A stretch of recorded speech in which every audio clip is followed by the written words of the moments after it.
오늘 조선이 독립한 나라이며 조선인이 이 나라의 주인임을 선언한다. 1910년 국권 피탈 이후 1945년 광복까지 갖은 순환을 당했던 일제강점기. 빼앗긴 나라를 되찾기 위한 애국지사들의 독립운동은 국내외에서 활발하게 이루어졌는데요. 3.1운동과 대한민국 임시정부 수립 100주년을 맞이한 2019년 역사문화단체 대한사랑에서는 청소년들에게 올바른 역사관을 심어주기 위한 해외 역사 캠프를 기획했습니다. 중국 내 독립운동 유적지를 찾아 떠나는 해외 역사 캠프, 선조들의 발자취와 숨결을 함께 느껴보시기 바랍니다. 찬바람이 온몸을 휘감던 1월 초, 대한사랑 한류 원형문화 사절단은 이른 새벽 역사 탐방을 떠나기 위해 인천공항에 도착했습니다. 공항 안엔 일찍 도착한 사절단이 335 모여 있는데요. 몇 시에 출발했어요? 몇 시에 차? 5시 반 기차 타고 KTX? 네. 인문으로 왔어요. 고생했네. 비행기에서 좀 자야 되겠다. 네. 상해랑 남경 같은 우리나라 역사적으로 뜻깊은 장소에 이렇게 직접 좋은 분들과 같이 참여할 수 있게 돼서 참 좋은 기회라고 생각하고, 이 기회를 통해서 다른 많은 좋은 분들과 깊은 인맥을 쌓을 수 있었으면 좋겠습니다. 파이팅! 방학 때 남는 시간을 아무 의미 없이 보내기보다 이렇게 교과서에서 배웠던 장소들을 실제로 가보는 것에 굉장히 의의가 있다고 생각하고, 다양한 사람들과 함께 갈 수 있다는 점에서 굉장히 즐겁게 다녀올 수 있을 것 같습니다. 저희가 이제 이번에 3.1운동 100주년을 준비하면서 역사 테마 여행 특강을 저희가 3번 진행하고 이렇게 드디어 중국 상해까지 가게 됐는데요. 우리 가가지고 정말 그 독립운동의 현장을 다시 가면서 마음을 뜨겁게 하고 올 한 해를 정말 뜻깊게 보내면 좋겠습니다. 자, 우리 한류원형문화사절단 화이팅입니다. 밝은 표정으로 역사 탐방을 준비하는 사절단들. 상해에 있는 독립운동가들 묘가 있는 만국공묘를 한번 가보고 싶고요. 그리고 김봉길 의사 기념관을 한번 가보고 싶었어요. 그래서 가서 이제 많은 거 느끼고 배우고 왔으면 좋겠습니다. 네. 이번에 상해로 이제 독립 3.1운동 100주년을 맞이해서 가는데 어떤 독립운동가들의 삶을 또 체험하는 기회가 될 수 있을 것 같아서 굉장히 설레고 즐거울 것 같습니다. 파이팅! 가기 전에 자료집을 보고 있는데 올해가 3.1 만세운동 100주년 기념일이라고 합니다. 그래서 이제 그 기념일을 맞이해서 우리 대한사랑 대학생 친구들과 같이 상해로 떠나게 됐습니다. 가서 뵙겠습니다. 100년 전 독립운동의 흔적을 찾아 떠나는 대한사랑 해외 역사 캠프. 이제 출발해볼까요? 드디어 탑승한 비행기. 모두 들뜬 표정들인데요. 설레는 마음을 가득 안고 상해로 떠났습니다. 이륙한 지 1시간 30분 만에 목적지인 상해 푸동공항에 도착했습니다.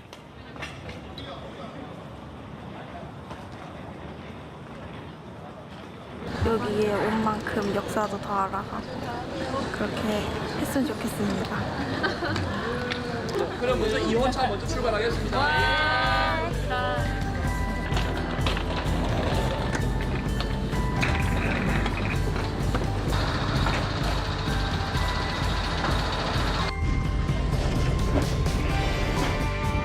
그래서 중적병원에 바람 밑에서 올라온 땅이라고 해서 상해라고 합니다.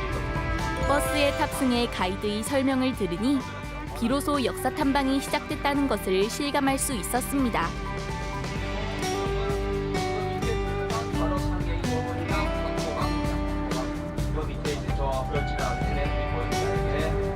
황보강이라고 하는데 그냥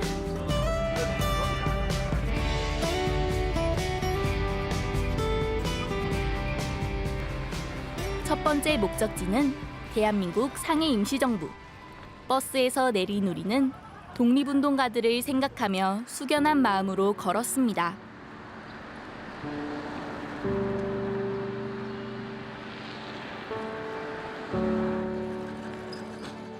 임시정부 건물 앞에 도착해 작고 초라한 모습에 마음이 아팠는데요. 19세기 중반, 상해는 제국주의 국가들의 거점지가 되면서 혼란한 상황에 처했는데요.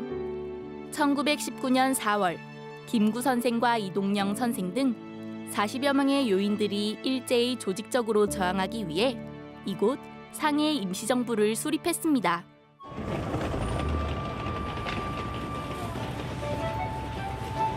작은 골목길을 따라 시청각실로 향했습니다.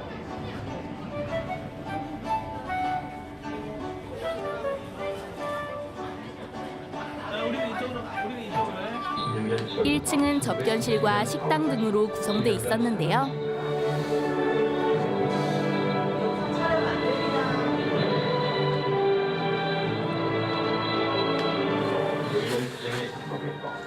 일정의 거리로 한인 애국단이 조직돼 좁은 계단을 올라 마주한 임시정부 건물 2층에는 장식장과 식탁 등 가재 도구가 눈에 들어왔는데요. 김구 선생이 집무실 겸 생활 공간으로 사용하던 곳입니다.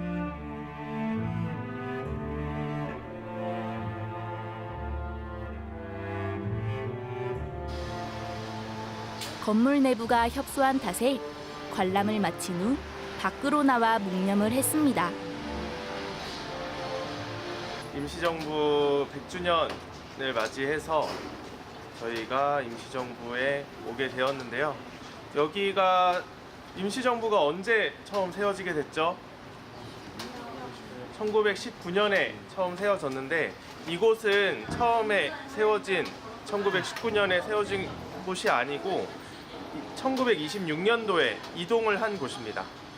그래서 처음에 이제 세워졌던 1919년에 세워졌던 첫 번째 임시정부 위치는 정확히 지금 알 수 없다고 이야기를 하고요.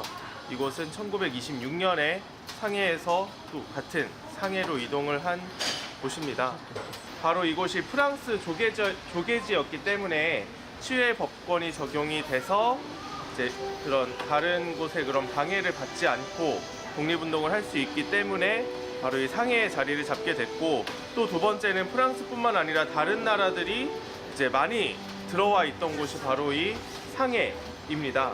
그래서 상해 임시정부가 다른 나라와의 그런 외교를 통해서 우리나라의 독립에 도움이 될 수 있도록 하기 위해 바로 이 상해에 자리를 잡게 되었습니다. 상해 임시정부가 세 개의 이제 1919년 이후에 많게는 8개, 그리고 실질적으로는 3개의 임시정부가 합쳐지게 되는데요. 그 3개가 혹시 어디인지 아시는 분이 계신가요? 다 아시는 걸로, 네, 다 아시고 계시죠? 바로 상해에 원래 있었던 곳과 그리고 연해주, 그리고 한성에 있던 3개의 임시정부가 합쳐져서 바로 이 대한민국 임시정부가 되었습니다. 그런데 그 3개의 임시정부는 약간 다른 노선을 이렇게 가졌었죠. 그래서 상해는 이제 외교에 더 중심이 된 독립운동을 하게 했었고, 처음에 그 단독정부를 수립하겠다고 발표를 한 곳이 바로 정읍입니다.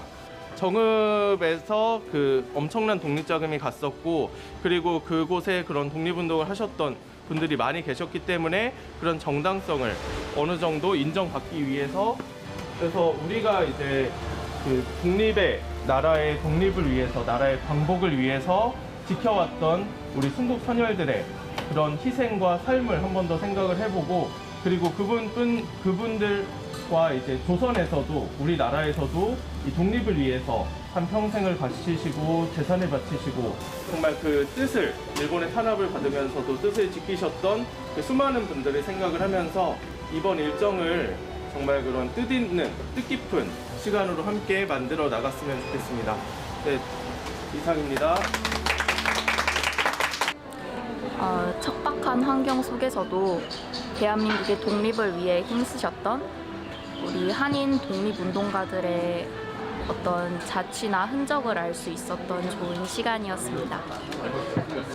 상해 임시정부에 왔는데 생각보다 공간이 협소하고 환경이 열악해가지고 이런 곳에서 독립운동을 27년 동안이나 이렇게 했다는 것이 대단하다고 느꼈고 그분들 덕분에 독립을 할 수 있었던 게 아닌가 생각합니다.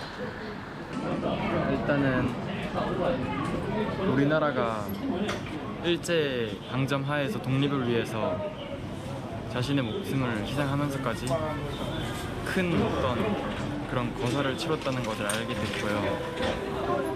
그리고 또 그런 국민들의 기대에 부응하기 위해서 많은 정치인들이 이렇게 중국까지 와서 어떤 임시정부를 설립했다는데 큰 감명을 받았던 것 같습니다.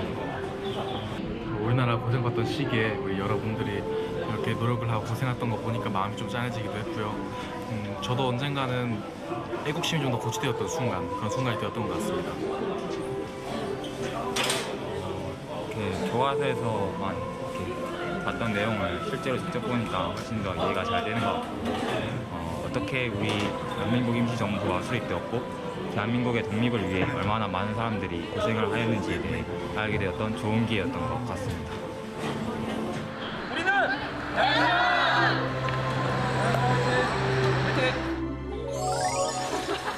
대한독립의 중심, 임시정부와의 아쉬움을 뒤로하고 한류 원형문화사절단은 신천지 거리에서 조별 미션을 수행했습니다.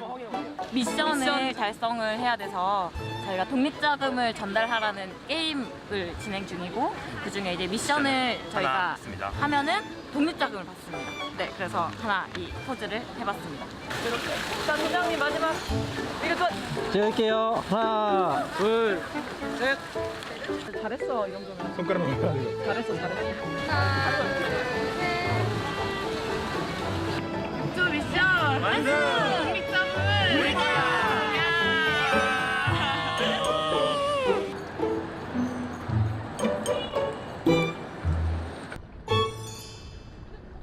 화려한 건물들 사이로 어느덧 어둠이 내려앉기 시작했는데요. 하루를 마감하며 역사 세미나를 통해 상해 임시정부의 의미를 마음에 새겼습니다. 짧게 강의를 준비했습니다. 독립운동을 지원하게 된 계기가 바로 윤봉길 의사의 의사활동이었습니다. 그 당시에 이제 안녕하세요. 저는 대한사랑회의 상해 역사 탐방에 참가하게 된 이유진이라고 합니다. 특히 오늘 갔던 곳 중에 처음 갔던 곳이 대한민국 임시정부 기념관이었거든요. 우선 중국에도 처음 와봤고 제일 처음으로 갔던 그 기념관에 가서 그 독립운동가 분들께서 그 좁은 공간임에도 불구하고 독립운동에 대해서 회의도 하시고 그 우리나라의 독립을 위해서 한 몸을 바치셨던 그런 그 얼과 한이 느껴지는 그런 장소였던 것 같고 그 장소에 있는 실제 사진들이나 아니면 그 편찬하셨던 책자들 또 그 과정에서 어떤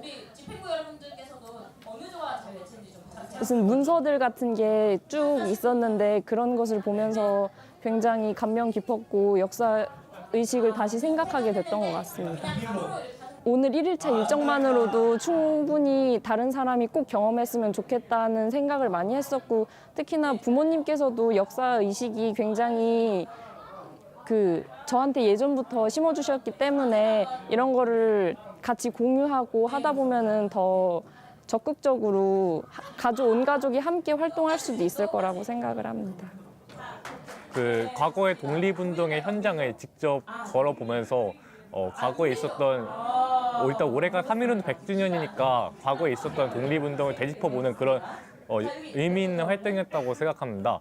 일단 일본이 과거에 했던 그런 치안무치한 행동들 그런 것들은 절대 잊어서는 안 된다고 생각합니다. 그런 것들은 반드시 기억하고 있어야 하고 그리고 과거에 그런 어떤 힘든 상황에도 불구하고 독립운동 끝까지 하셨던 그런 독립운동가 그런 분들에게도 더 많은 관심을 기울이고 그리고 실제로 피해를 겪으신 분들에게도 저희가 더 많은 관심을 기울이고 앞장서서 그 부분을 좀 수정해야 되지 않나라는 생각이 듭니다. 오늘 임시정부를 처음으로 제가 와 봤는데요.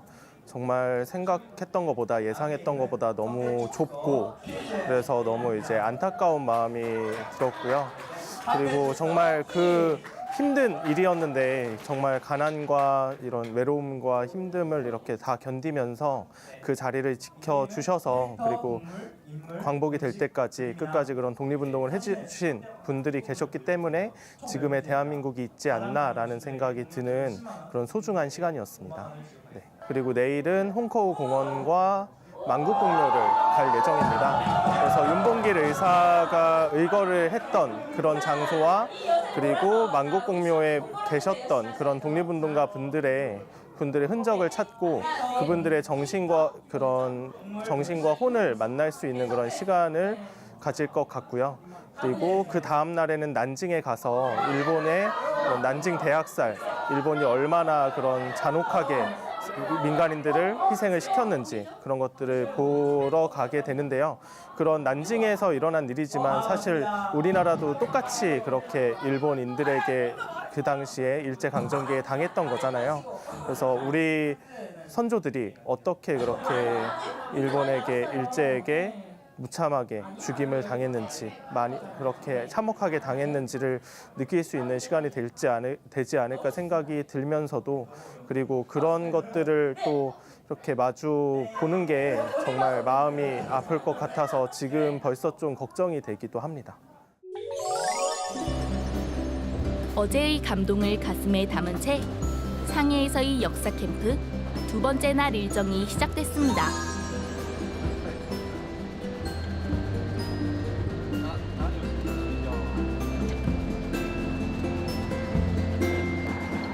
첫 탐방지는 윤봉길 의사의 상해 의거 현장, 홍커우 공원입니다.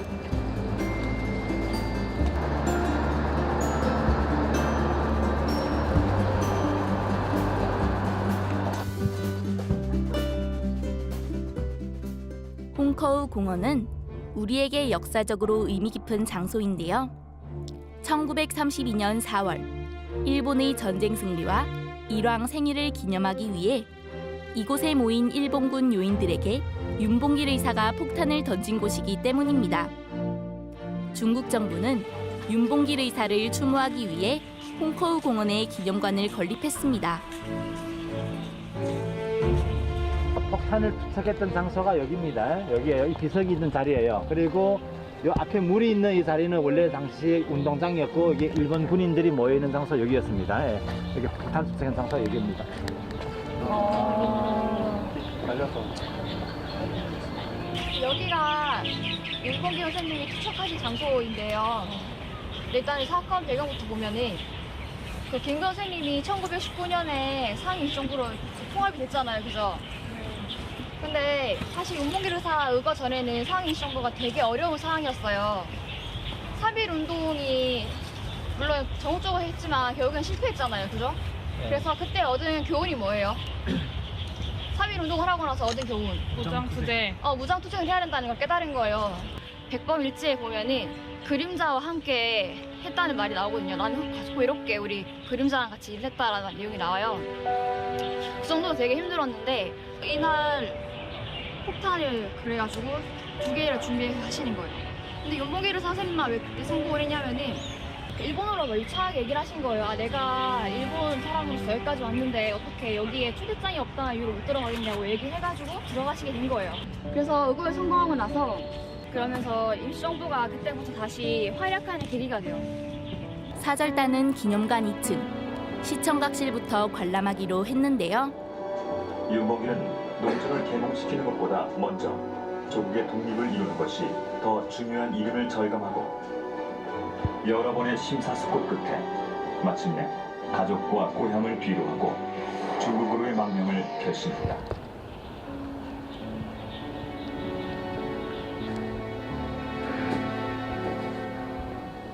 윤봉길 의사의 애국심에 저절로 가슴이 뜨거워졌습니다. 우리 조장님의 이야기 한번 들어볼까요? 윤봉길 의사는 이제 3.1운동을 겪으시면서 이 나라를 구하기 위해서 다짐을 하시게 되죠. 그러면서 제일 처음 시작하신 것이 바로 이 농촌 계몽 운동이셨습니다. 그 윤봉길 의사뿐만 아니라 그 당시에 수많은 지식인들, 정말 많은 독립운동가들이 다 그런 농촌으로 많이 내려가시게 됩니다. 그래서 세운 것들이 바로 서당을 만들어서 이 우리의 백성들을 독립을 할 수 있도록 문맹을 퇴치하고 이 독립을 할 수 있는 그런 힘을 기르는 일을 어린 아이들을 기르는 일부터 시작을 하시게 되는데 여기 보면은 이 글자 아시나요? 강구, 훌가, 생불, 활이다. 독립운동을 하러 무장투쟁을 하러 중국으로 넘어가기 전에 딱 들리셔서 이 한마디를 하고 그 글을 남기시고 집을 떠나시게 됩니다. 그 외에도 수많은 독립투사들이 계셨잖아요. 지금 우리가 느끼고 그리고 또 돌아가서 그 뜻을 찾고 그것을 행동하는 게 가장 큰 오늘의 그런 소학이 아닐까 생각이 되고 만국 공묘에 가서도 그런 분들을 몇 분 더 이제 만나 뵙게 될 텐데 그분들에 대해서 한 번 더 생각을 해보고 느끼고 또 알아보는 그런 시간을 가지면 좋을 것 같습니다. 간단하게 말씀을 마치도록 하겠습니다. 독립운동의 생생한 현장을 직접 목격해서일까요? 설명을 들으면서 감정이 북받친 참가자도 있었습니다.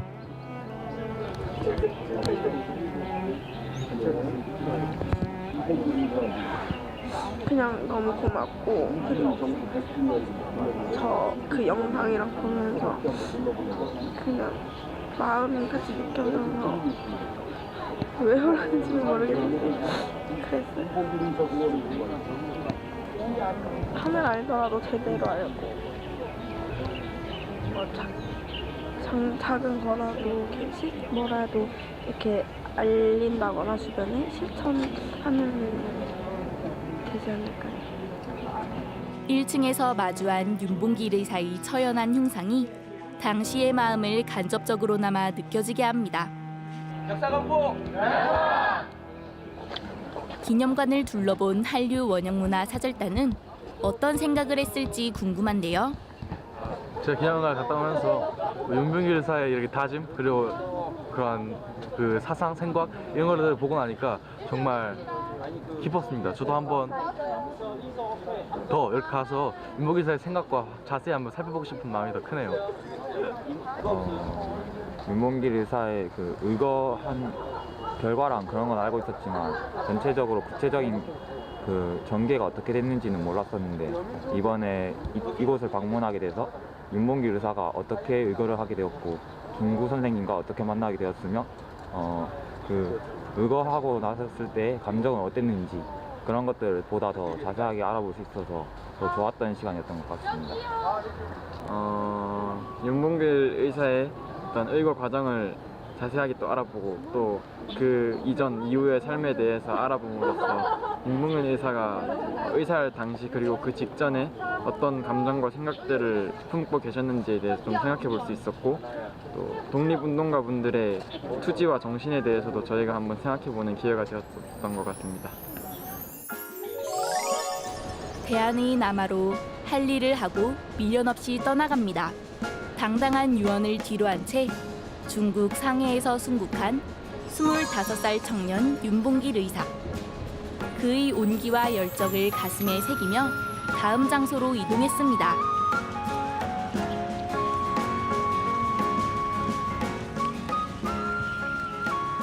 도착한 곳은 외국인 공동묘지 만국공묘.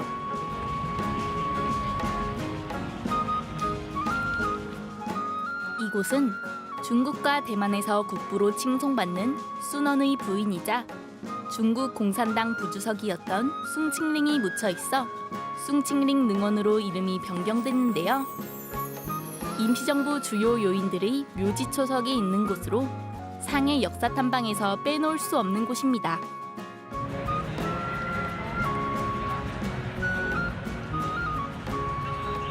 타국에서 후손을 맞이하고 있는 독립운동가들의 초석. 겨울비마저 내려 쓸쓸함을 더했는데요.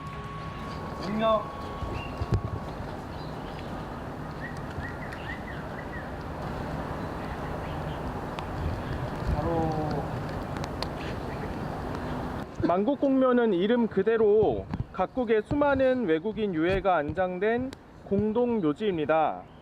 그래서 이곳에는 아까 말씀드렸던 것처럼, 그리고 함께 봤던 것처럼 임시정부 2대 대통령을 지내신 박은식 선생님과 신규식 선생님, 노백린 선생님, 안태국 선생님, 김인전 선생님의 묘지에 초석이 자리를 잡고 있습니다.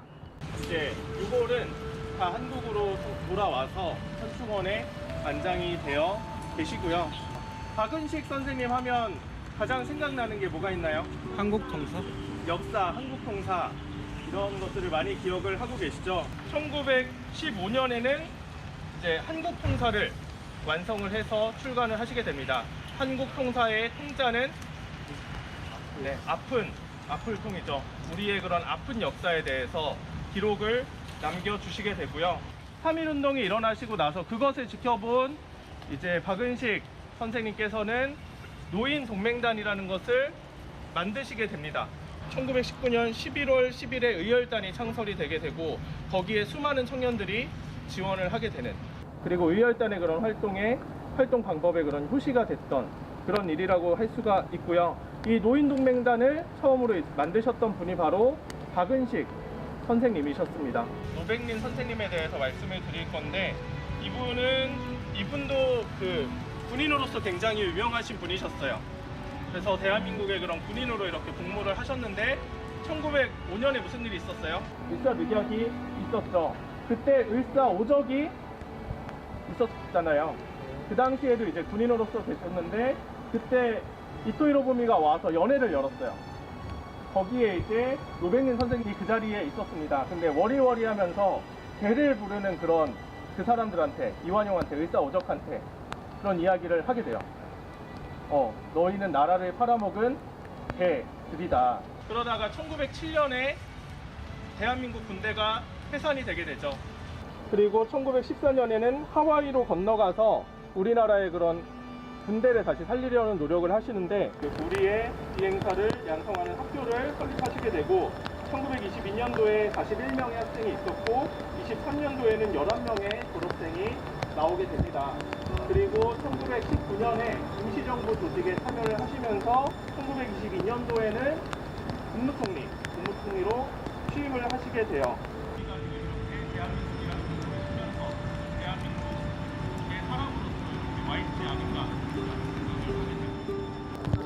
네, 우리 임시정부를 만드셨던 분들 5분의 그런 초석이 남아있는 곳이고요. 그리고 여기에서 실제로 임시정부를 만들기 위해서 노력하시고 나라를 위해서 온몸을 바치시고 목숨까지 바치신 분들을 직접 이렇게 찾아온 것 같아서 감회가 새롭고 더 그분들의 정신과 이런 생각을 한 번 더 느낄 수 있는 시간이 된 것 같습니다. 떠났어야 했는데 못 떠나신 분들이 있었던 것 같아요. 근데 알아보려고 하는데 이미 그분들에 대한 자료도 지금 남아있지 않고 어떻게 남으셔가지고 일제 대항하셨는지 어떻게 돌아가셨는지에 대한 자료가 없다고 해요. 그래서 그런 것들에 대한 것도 좀 더 자료조사가 되었으면 좋겠습니다. 우리 독립운동가들이 머나먼 이국의 땅에까지 오셔가지고 나라의 독립을 위해서 한평생 몸 바쳤다라는 사실이 굉장히 저한테는 인상이 깊었었고요. 그런데 안타깝게도 이렇게 돌아가셨을 당시에 이렇게 자국으로 돌아오지 못하시고 여기 만국공묘 외국인 묘지에 안장이 되어 계셨다라는 사실에 조금 안타까운 마음이 굉장히 많이 들었습니다. 그런데 다행히도 이제 지금 현재는 대전 현충원에 지금 이렇게 모셔져 있다고 들었는데요. 굉장히 이제 한국인으로서 그런 분들, 그러니까 밝혀지지 않은 독립운동가들이 굉장히 또 많다고 들었습니다. 그런 분들이 하루빨리 우리 나라로 이제 고국으로 다시 이렇게 안장이 되는 그런 날이 오기를 손꼽아 또 기다리고 있겠습니다. 오늘 독립운동가 선생님들의 무덤에 가서 묵념하는 시간을 가졌었는데 그때 이제 설명을 많이 들어보니까 제가 많이 모르고 있던 독립운동가 분들이 정말 많더라고요.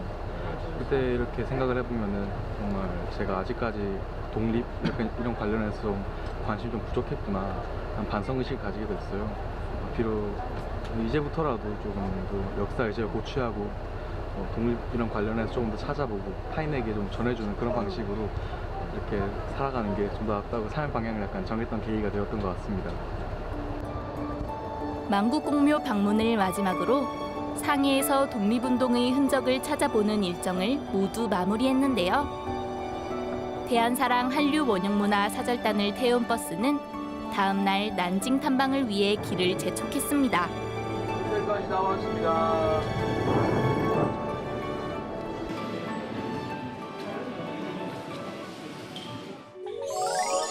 이른 아침 3일차 일정을 위해 숙소를 나섰는데요.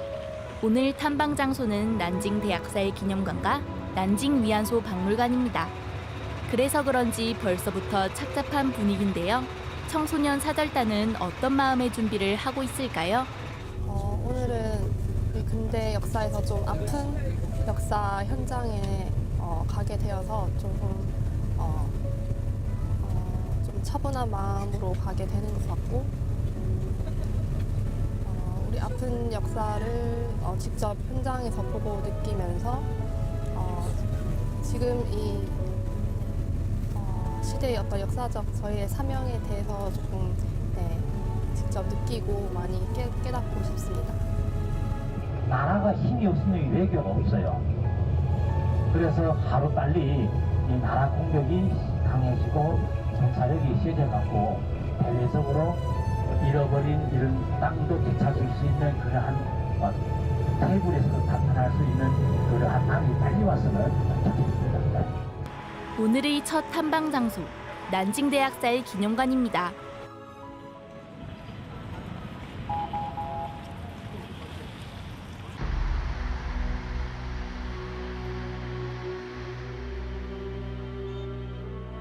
(1937년) 중일 전쟁을 일으킨 일본은 같은 해 11월 난징을 공격했는데요.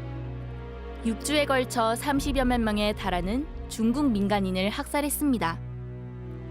이후 유해를 다 수습하지 못한 중국 정부는 만인갱 위에 기념관을 건립했습니다.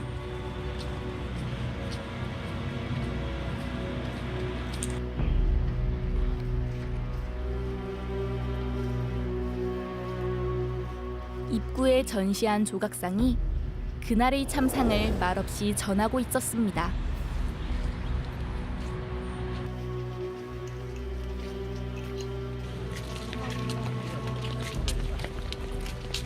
기념관 안으로 들어서니 어두운 조명이 당시의 처참했던 상황을 묘사하는 듯 했는데요. 대학살 현장에서 살아남은 사람과 희생된 사람들의 사진이 벽면을 가득 채우고 있었습니다.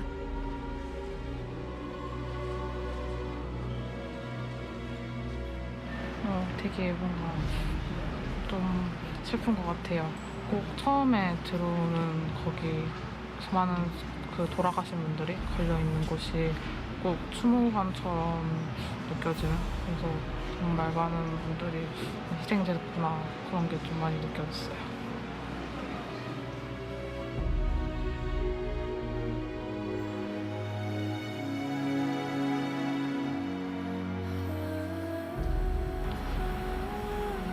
생각보다 더 참혹한 상황에 뭔가 차마 말을 더 많이 할 수가 없는 그런 느낌을 받게 되는 것 같아요.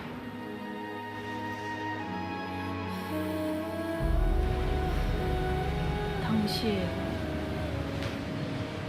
희생됐던 분들의 사진을 보니까 그분들의 어떤 한이라든지 사연은 모르지만 감정적으로 그런 것들이 다 전달이 되는 것 같아서 가슴이 먹먹해지는 것 같아요. 일본이 저지른 난폭한 행동들과 참담한 결과들 이런 거 보니까 상당히 가슴이 아프고요. 이렇게 사진이나 이렇게 결과물들을 보면 여러 가지 생각들이 되게 많이 들어요. 과연 진짜 사람으로 해야 될 일이 많았을까? 이렇게 계속 묵인하고 있어야 할 일이 맞는가? 여러 가지 생각들이 들지만 그냥 계속 슬프다는 생각밖에 안 드네요. 마음이 아픕니다. 제가 직접 경험해보지 못했지만 이렇게 사진이랑 여러 증거물들을 보니까 저도 참담한 심정이 들고 여기 와서는 뭔가 감정도 가라앉고 애도하는 마음밖에 안 드는 것 같아요.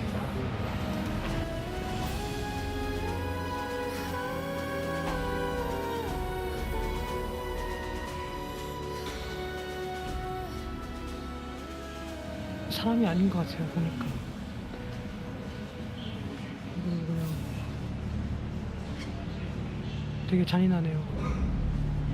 우리나라도 좀 이렇게 박물관 구성을 바꾸면 좀 좋을 것 같은데 우리나라 사람들은 너무 이런 거에 대해서 자기들이 다 한 건데도 너무 딴 얘기하는 것 같고 좀 안타깝습니다.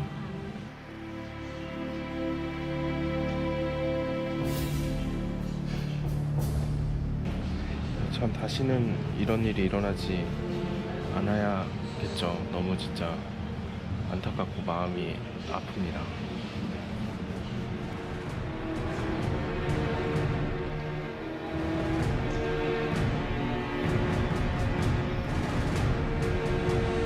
일단 난징 대학살 기념관에 와서 직접 그 찬옥한 현장 사진들이랑 그리고 그때 당시의 시대 상황을 직접 눈으로 보았는데요. 일단 일본이 난징을 침략하고 그리고 그때 있었던 상황에 대해서는 정말 인간으로서 이런 짓을 할 수 있나 정도로 정말 참혹한 것을 직접 보게 되었습니다. 그리고 이 기념관에서는 이제 많은 분들의 유해나 그리고 그분들의 삶 그런 것을 기록하고 이것을 담아내는 그 공간도 따로 있던데요. 이걸 통해서 이 역사를 잊지 않는 그런 정신 그런 것을 비추어 볼 수 있었습니다. 일단 이 난징 기념관에서 보았던 것들은 저도 진짜 마음에 깊이 좀 남아 있을 것 같아요. 그리고 저희 이제 한국도 이런 비슷한 시대적 상황을 겪었잖아요. 그 일본이 침략했던 당시에 그 희생자 수는 우리나라가 훨씬 더 많은 것으로 알고 있는데 우리나라도 이런 그 희생된 분들이 있지 않는 그런 기념관을 더 확대하고 해야 하지 않나라는 생각도 듭니다. 만인갱이나 이런 걸 보면 사실적으로 이렇게 실제로 여기 그 있는 데다가 지어놓은 거기 때문에 일본이 어떤 짓을 저질렀는지에 대해서 더 자세하게 확인할 수 있고요. 그리고 또 이 사건을 알리기 위해서 그 다른 외국 기자들이 어떻게 노력했는지 그런 것도 볼 수 있어서 좀 그냥 생생하게 느낄 수 있었던 것 같아요. 그리고 그러니까 중국이 또 이런 일본이 저질렀던 일을 잊지 않고 각성하려고 이렇게 하고 있는데 우리나라도 이런 지난해 있었던 일을 잊지 않고 각성해야 되지 않을까 하는 생각이 듭니다.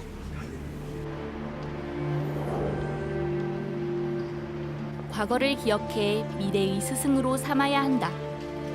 기념관 벽면에 새겨진 중국인들의 다짐을 가슴에 새기며 무거운 발걸음을 옮겼습니다.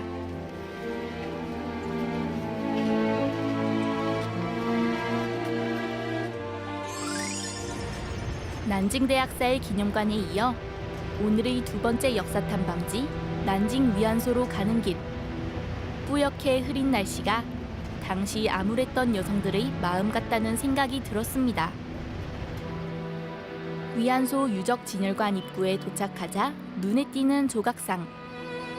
할머니들의 굵은 주름에 그때의 참상이 아로 새겨져 있는 것만 같았습니다. 1941년 일본이 진주만을 급습하면서 발발한 태평양 전쟁. 일본군 점령 지역이 점차 확대되면서 조선, 중국 등에서 강제 징집한 여성들을 일본 군대의 성노예로 전락시켰는데요. 이곳은 일제가 중국 내에 설치한 일본군 위안소 건물입니다.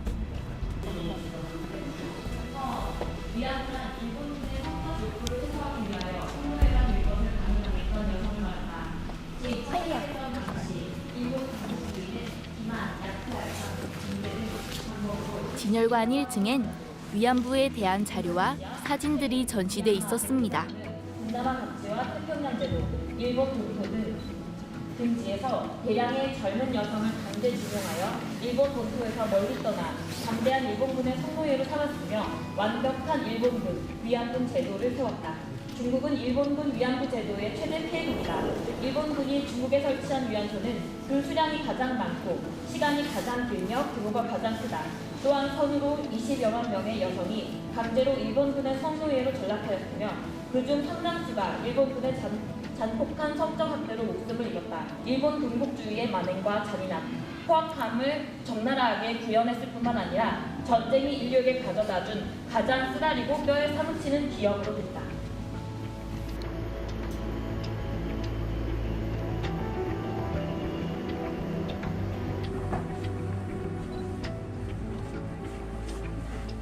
층에 진열된 낯선 의료도구들. 위안부 여성들의 낙태에 사용됐다고 하는데요.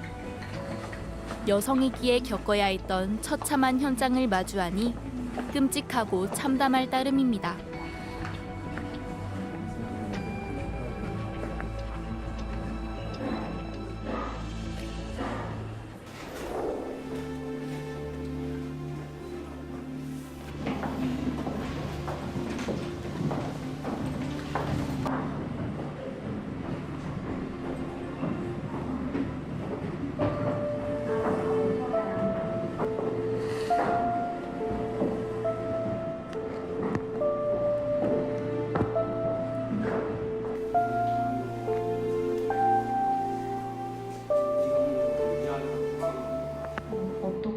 같은 사람으로서 이렇게 극악무도한 짓을 할 수 있나 이런 생각이 가장 먼저 들었고, 그리고 같은 여성으로서 그리고 같은 국가의 민족으로서 더 그런 아픔이 더 와닿게 된 것 같아요. 우리나라에도 위안부 할머니께서 굉장히 많이 아팠는데 다른 나라 중국에서도 일본군에서 했던 그런 악행들과 할머니들의 그런 아픔을 현장에서 와서 보니까 굉장히 마음이 더 아프고, 실제 했던 장소에도 오니까 굉장히 소름도 굉장히 많이 돋고 여러 가지로 몸소 이렇게 느껴지는 바가 굉장히 많은 것 같아요. 안타깝고요. 아까 1층에 보니까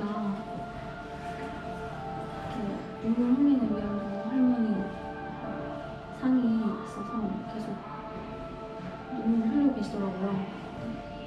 참 손수건으로 이렇게 닦아드릴 수 있게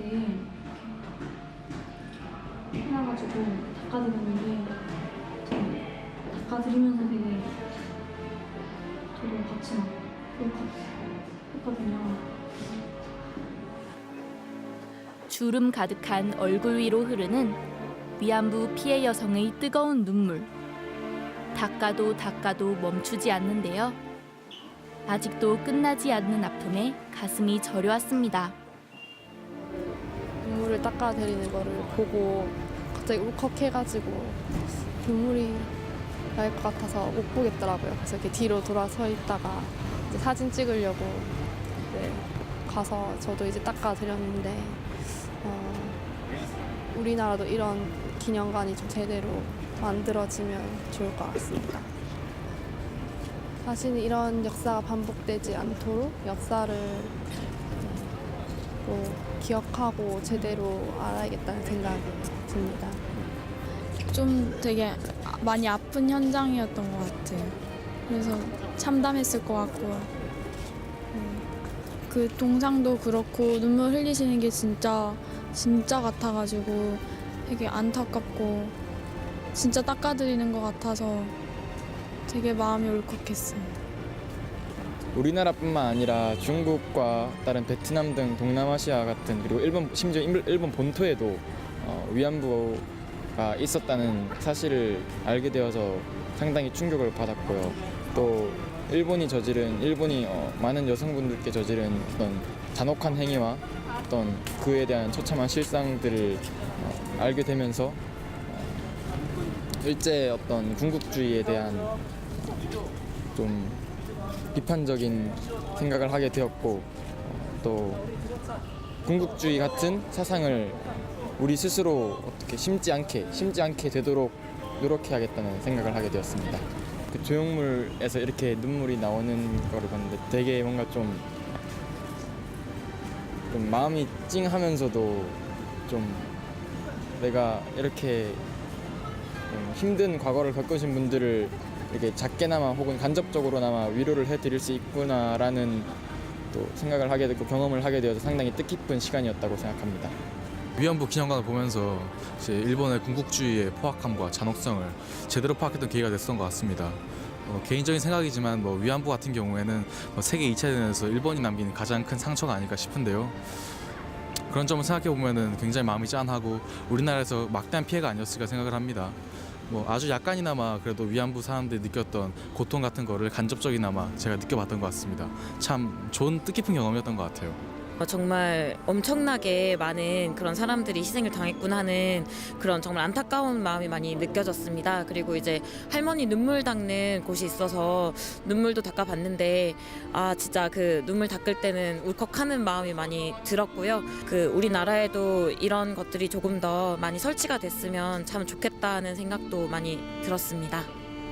우선 위안부 관련 문제들을 이렇게 신문이나 뉴스 등을 통해서 많이 접해봤는데 실제로 위안부와 관련된 곳에서 이렇게 의미 있는 곳에 와본 적은 처음인 것 같고 이곳에 오게 되면서 위안부가 실제로 얼마나 참혹했던 일이었고 다시는 일어나서는 안 될 일이었다는 것을 알게 되었고 이러한 위안부 문제에 우리가 관심을 기울이지 않고 이렇게 해서는 안 되며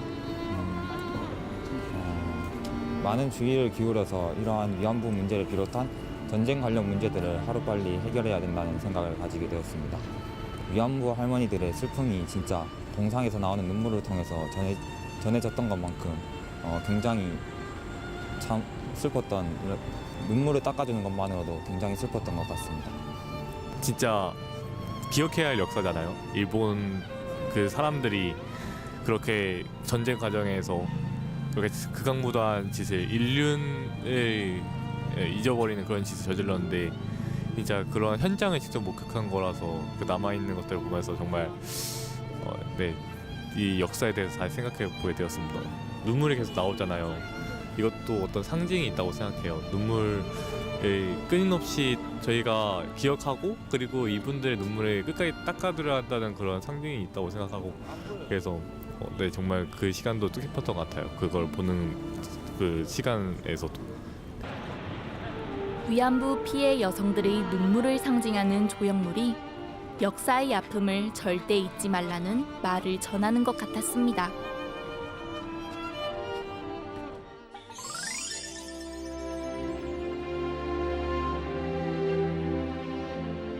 (3일차) 모든 일정을 마친 한류 원형문화 사절단. 참가한 사람들의 이름을 둥근 원주의로 둘러가며 적는 사발통문 작성 시간을 가졌는데요. 참가자들의 진지한 모습에서 이번 해외 역사 캠프의 반응을 짐작할 수 있었습니다. 완성! 한류 원형문화사절단 선서문. 100년 전 우리 선조들은 일본의 식민 지배에 저항하며 민족의 독립을 위해 만세를 외쳤습니다. 대한사랑 역사광복 만세! 대한사랑 역사광복 만세! 태양처럼 빛을 그래요. 이 세상이 거칠게 많아서 빛나는 사랑 난 너를 사랑해 널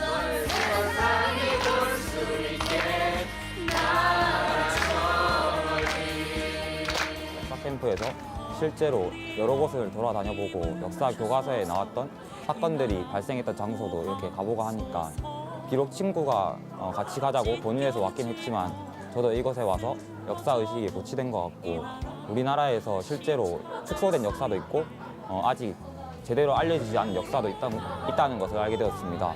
따라서 저는 대한민국에 돌아가고 나서라도 이 경험을 단순히 3박 4일간에 놀았던 것으로 이렇게 기억하는 것이 아니라 앞으로 제가 나아갈 때 우리나라의 역사를 좀 더 좋은 방향으로 이끌어 나갈 수 있도록 도와주는 계기가 되었던 것 같습니다. 상해에서 남경으로 넘어갈 때 시간이 4시간 정도 소요되기 때문에 좀 많은 부분을 돌아보지 못한 것에서 조금 아쉬움이 남는 것 같아요. 네, 다음에라도 뭐 이렇게 역사적인 사건들이 일어났던 이번에 못 가본 곳이든지 어디든지 일단 가서 실제로 사건들이 일어났던 장소들을 보는 것도 괜찮기 때문에 다음에도 하게 된다면 저는 아마 올 것 같습니다. 역사 강복 화이팅! 이번 탐방을 통해서 이렇게 전체적인 표정이 우리 이 대한의 청소년, 대학생들이 정말 나라를 사랑하고 대한의 미래를 걱정하는 마음이 뜨겁다는 걸 느낄 수 있었습니다.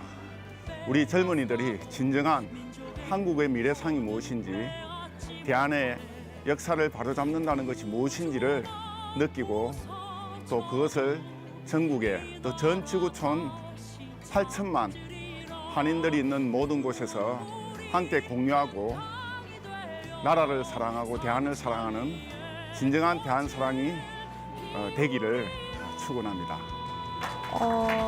처음에 이거 신청할 때는 그 버스 정류장에 붙어 있는 포스터를 보고 신청하게 됐어요. 근데 제가 중국어를 배워서 중국에 온다는 얘기를 듣고 관심이 생겨서 오게 되었는데 막상 와서 특강 듣다 보니까 모르는 역사들 그리고 잘못 알고 있었던 역사들 그런 것도 많이 알게 되었고 그리고 되게 새롭더라고요. 역사라는 그런 것을 다 같이 모여서 들으니까 새로웠고 여기 막상 와서 되게 기대도 하고 그랬는데 나름 다들 너무 재밌게 지냈던 것 같고 그리고 기념관 하나하나 돌 때마다 너무 마음에 와닿고 새로웠고 더 알아가야겠다는 마음이 들었어요. 그리고 앞으로 또 이런 기회가 된다면 더 좋은 기회가 있으면 또 와서 참여하고 싶은 마음이 들어요.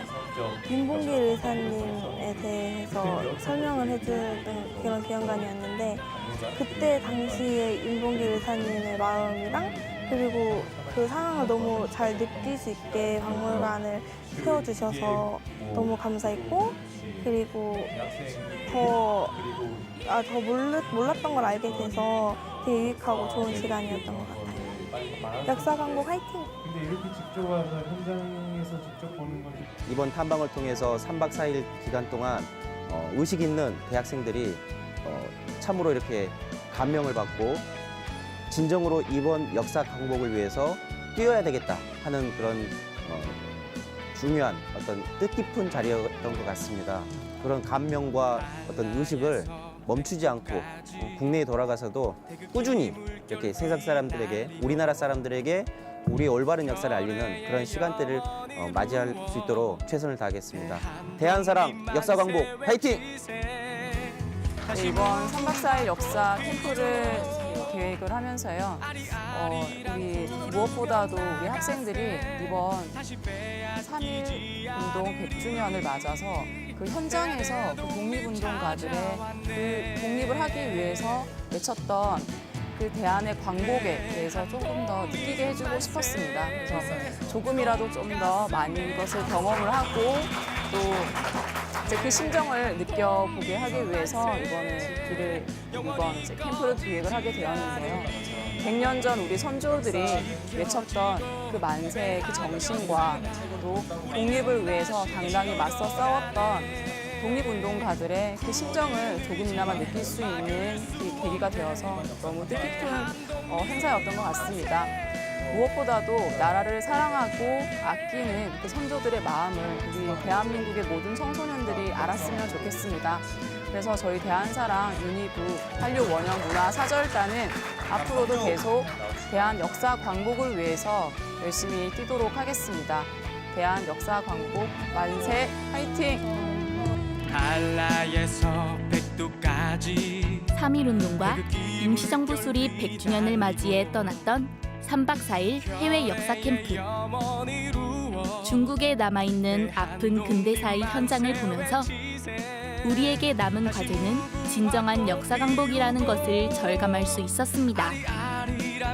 대한사랑 해외 역사 캠프는 앞으로도 계속 이어집니다. 대한의 독립 찾아왔네. 대한 독립 만세 뜨거운 가슴의 함성이 대한 독립 만세 영원히 꺼지